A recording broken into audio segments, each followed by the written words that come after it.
Good morning, students. Welcome to SS1 class. Today we are going to look at revision on GSS 3 topics. My name is Olugbengala Kidia. I'm the CEO of Marked Tutors. So we're looking at revision on GS 3 topics before we start the main topic for SS1. So today we're going to look at basic operations of integers, fractions, decimals, percentages, simple interest, and compound interest. So all these we are going to be looking at today. Let's continue. Now, what are we supposed to do or supposed to know? At the end of the lesson, students should be able to perform basic operations in various number bases, perform basic operations on integers, simple and compound interest, and also convert numbers, including decimal fractions, between bases. So this is what we're going to be looking at. We want to see how students can still recall how to perform basic operations in various number bases and on integers, simple and compound interest. What is a fraction? A fraction is the number obtained when one number, which is the denominator, is divided by another number, which is the denominator. I repeat that. A fraction is the number obtained when one number, which is the numerator, is divided by another number, which is the denominator. Now, if you look at this, 6 over 13, 6 here is the numerator. This line is the dividing line, and 13 is the what? Denominator. So, fractions can be used to describe parts of what? Quantities. It can be used to describe parts of quantities. Now, the fraction 3 over 7, 6 over 14, 9 over 21, they are all the same in size. So they are called equivalent fractions. They are called equivalent fractions. So how are they equivalent fractions? This is 3 over 7. This is 6 over 14. If we multiply this 3 by 2, we're going to get 6 on the numerator. If we multiply the denominator 2 by 2, it will give us 7 times 2, which is what? Which is 14. The same thing goes for 9 over 21. 3 times 3 will give you 9, and 7 times 3 will give you 21. So they are equal. It's just that 3 over 7 is what? Is the fraction to the lowest what? Lowest term. Let's go on. What of decimal? A decimal is a part of a quantity. There are two main types of fractions or decimals, which are terminating decimals.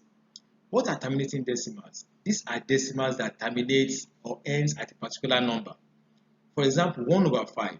1 over 5 will give you 0.2 if you divide that. 2 over 5 will give you 0.4. And 3 over 5 will give you 0.6. When you convert this fraction to what? To decimal. So it ends here. It does not recur. It does not continue like that. It ends here. But what of recurring decimal? These are decimals that does not end with a number, but continues indefinitely. Like 7 over 1 over 7. 1 over 7. Let's look at example of 1 over 7. 7 goes in 1. It's not possible. That is 0. Put your decimal. Then add 0 to this. 7 in 10 is 1. 7 times 1 is 7. When you subtract, it gives you what? It gives you 3. Then add 0. 7 in 30 is 4. That's 28. That will remain 2. 7 in 20 is 2. So the number continues like that. It doesn't have a particular end. It continues. So we call it a recurring decimal. A recurring decimal. We are still on Marked Tutors. And my name once again is Olugbengala Kidia. So we're looking at percentage now. A percentage is synonymous to what? To fractions. Why? In that it takes into account the proportion of some parts in a what? In a whole. So a percentage takes into account proportion of some parts in a whole. Out of a whole, it takes some percentage or some proportion, which is 100%. Now, 45% is referred to what? 45 parts out of what? 100. If you have 100 cakes to share, and 45 of it are being eaten or taken out. So the percentage taken out will now be 45 over 100, which is 45%. Let's go to simple interest. Simple interest refers to the extra amount of money to a capital or to a principal, which is the amount of money deposited or given out. So a principal in this context is the amount of money deposited or given out. So when you go to bank to save some amount of money, the amount you have saved or that you have deposited is what is called principal. Let's get an example here. Find the simple interest on 30,000 naira for 2 years at 5% per annum. Now the solution is this. Formula for simple interest is I equals to PRT over what? 100. P is the principal, R is the rate, and T is the what? Time. So what is the principal from our question? The principal from our question is 30,000. So we have 30,000 naira times the rate is the one in percent. So that is 5 times the time, that is 2 years, 2. Then everything divided by what? 100. You can see my bracket here. That means we are going to do everything inside this bracket first before you divide it by 100. So 30,000 times 5 times 2 will give us this, will give us 300,000. And 300,000 divided by 100 will give us 3,000 naira. So it means that the interest is 3,000 naira. So if you save 30,000 naira in a savings account for 2 years and the bank is giving out 5% per annum, that means that at the end of 2 years, you're going to collect 3,000 naira as interest. But by the time the 3,000 naira, which is the interest, is now added to the principal that you have, then your total amount in the bank will now be 33,000 naira, which is 30,000 naira plus 3,000 naira, which is 33,000 naira. But the interest itself is 3,000 naira. Let's go. Then compound interest. Compound interest refers to the sum of the money compounded over a period of time, and the initial deposit called the what? Principal. So compound interest gives more interest than simple interest. That means your interest will be what? Compounded over a period of time. Let's get an example here. Find the compound interest on 30,000 naira for 2 years at 5% per annum.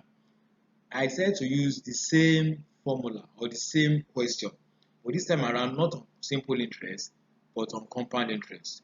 And let's see the difference between compound interest and simple interest.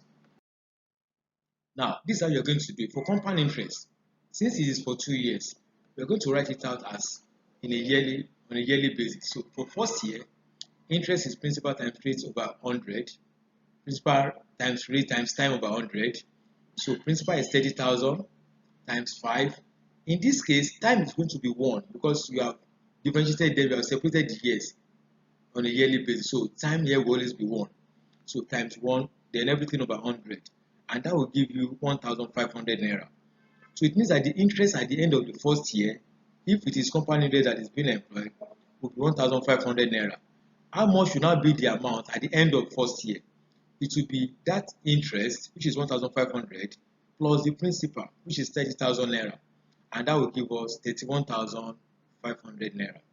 31,500 naira is going to be the amount the person is going to have at the end of the first year.